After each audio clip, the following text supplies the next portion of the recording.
Hey guys, I'm going to show you another mobility drill to help that low back that's feeling stiff.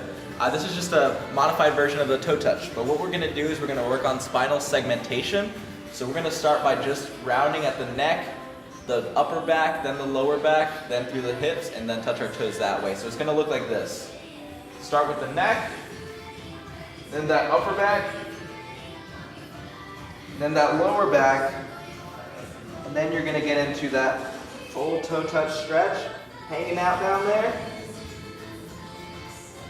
Now what I've modified here is once you get down into that stretch, I want you to start moving around a little bit. So you're going to get down there, feel a stretch in your low back and your hamstrings, then you're going to lean your hip away, and you're going to lean your shoulder away from your hip. Now you're going to feel a stretch in your low back on the side here, the lateral side of the QL, all those muscles that could also be making your back feel stiff.